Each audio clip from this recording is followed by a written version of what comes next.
Hello అండి, అందరికీ నమస్కారం.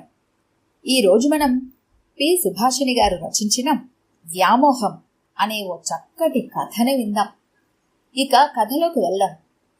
పేపర్ చదువుకుంటున్న ఆనందరావు తలెత్తి చూస్తే రేణుక హాలంతా తదేకంగా చూడటం కనిపించింది. రేణు, ఏంటలా చూస్తున్నావు? అడిగాడు అతడు. ఆమె చెప్పింది, చాలా రోజులుగా గమనిస్తున్నాను, హాల్లో మరో సోఫా ఉంటే బాగుంటుందేమో అనిపిస్తోంది. అతడు అప్పటికే చదివేసిన పేపర్ పక్కన పడేశాడు. ఇప్పటికే ఇంటి నిండుగా వస్తువులు అమర్చేస్తున్నావు, ఇంకా ఓ సోఫా అవసరమా? రేణుక భర్తకేసి చిరాగ్గా చూసింది. మీరెప్పుడు అంతే, అద్దె ఇంట్లో ఉన్నంతకాలం ఇది అద్దె ఇల్లు, ఎంత తక్కువ ఫర్నిచర్ ఉంటే అంత మంచిది అన్నారు. ఇప్పుడు సొంత ఇల్లు కట్టుకున్నాం, ఇల్లంతా వస్తువులతో నింపేస్తున్నామని గొడవ పడుతున్నారు. వస్తు సామగ్రితో నిండుగా ఉన్నప్పుడే ఇల్లు అందంగా కనిపిస్తుందండి. ఆనందరావు 15 ఏళ్ల క్రితం ఉద్యోగ నిమిత్తం హైదరాబాద్ వచ్చాడు. చాలా కాలం అద్దె ఇళ్లలో కాపురం చేశాక ఈ మధ్యనే కాసింత స్థలం కొని ఇల్లు కట్టుకున్నాడు. చాలా మందికి ఉన్నట్టుగా రేణుకకు వస్తు వ్యామోహం ఎక్కువ. కనిపించిన ప్రతీదీ కొని ఇంట్లో అలంకరించుకోవాలి అనుకుంటుంది. ఇంటికి అలంకరణ, వాడుకునేలా వస్తువులు అవసరమే కాని అతిగా కొనడం కరెక్ట్ కాదనేది ఆనందరావు అభిప్రాయం. వాళ్ళిద్దరి మధ్య ఈ విషయం మీద అప్పుడప్పుడు గొడవ జరిగినా ఎక్కువసార్లు అతడే సర్దుకుపోయేవాడు. ఇదిగో ఇప్పుడు మళ్లీ మరో సోఫా తీసుకురావాలి అంటోంది. ఆనందరావు దీర్ఘంగా నిశ్వసించాడు. రేణుక మనసులో ఇలాంటి కోరిక ప్రవేశించాక అది తీరే వరకు ఆమె వదలదని తెలుసు. అందుకే తనే కాంప్రమైజ్ అయిపోతూ అన్నాడు, సర్లే, సంక్రాంతికి ఊరిళ్ళొచ్చి షాపింగ్కి వెళ్దాం. రేణుక ముఖంలో ఆనందం కదలాడింది. Mummy, coffee! అప్పుడే బెడ్రూంలోంచి అరుపు వినిపించింది. చిన్నోడు లేచినట్టున్నాడు, ఇంకా పాలు కూడా వేడి చేయలేదు. 1/2 నిమిషం ఆలస్యమైనా వాడు అరిచేస్తాడు. మనసులో అనుకుంటున్నట్టే పైకే అంటూ వంటగది వైపు పరుగులాంటి నడకతో వెళ్ళింది రేణుక. ట్రైన్ దిగాక టాక్సీ మాట్లాడుకున్నారు. 10 కిలోమీటర్ల ప్రయాణం తర్వాత మా ఊరికి తార్ రోడ్డు వేశారే అన్నాడు ఆనందరావు. అవునండి, ఇప్పుడు ప్రయాణం సుఖంగా ఉంది పలికింది రేణుక.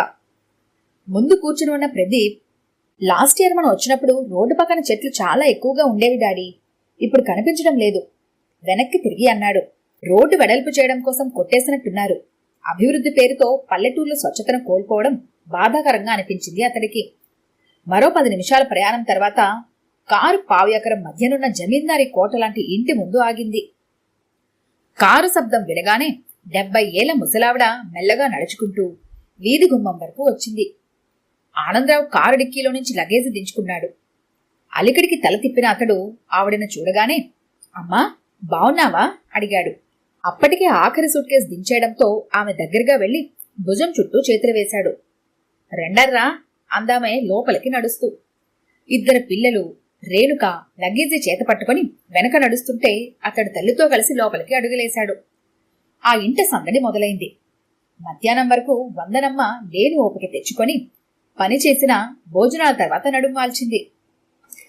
ఆవిడ అలా పడుకున్న అరగంటలోనే బామ్మా, ఓ బామ్మా అంటూ పిలుపు వినిపించడంతో విసుగ్గా నిద్రలేచి ఇంటి వాకిట్లోకి వెళ్ళింది. అత్తగారు విసుక్కుంటూ వెళ్లటం రేణుక గమనిస్తూనే ఉంది. అక్కడి సంభాషణ కూడా వినిపిస్తోంది ఆమెకు. ఏంటే ప్రమీల?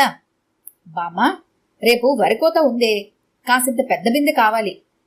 అవన్నీ అటకమీదున్నాయి, ఎవరినైనా పంపించు, దింపుకొని తీసుకెళ్ళు. తిరిగి నువ్వే వాళ్ళ చేత అటక మీద పెట్టించాలి. అలాగే. పక్కింటి ఆవిడ వెళ్ళిపోయింది. ఏంటో ఈ గొడవ.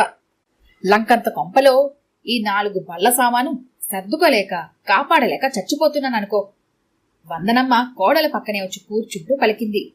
ఎప్పుడా పల్లెకొచ్చినా అత్తగారి ఇబ్బంది గమనిస్తూనే ఉంది రేణుక. అది లంకంత కొంప.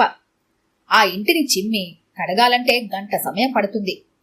ఇక ఇంట్లోని వస్తువులు చూస్తే సిటీలో 10 చిన్న సంసారాలకు సరిపోయేలా ఉంటాయి. బండెడు వంట పాత్రలు, 2 లారీలకు సరిపడే మంచాలు, కుర్చీలు, పరుపులు, దిండ్లు, ఇలా చెప్పుకుంటూ పోతే చాంతాడంత లిస్టు ఉంటుంది. అంత సామాన్ని సర్దుకోవడమన్నా అప్పుడప్పుడు శుభ్రం చేసుకోమన్నా చాలా కష్టం. కొన్ని అమ్మేయడమో ఎవరికైనా ఇచ్చేయడమో చేస్తే సరిపోతుంది కదా. వందనమ్మ కొద్ది క్షణాలు నిశ్శబ్దంగా ఉంది. నిజమే, ఇన్ని వస్తువుల్ని శుభ్రంగా ఉంచలేక కాపాడలేక విసిగిపోతున్నాను.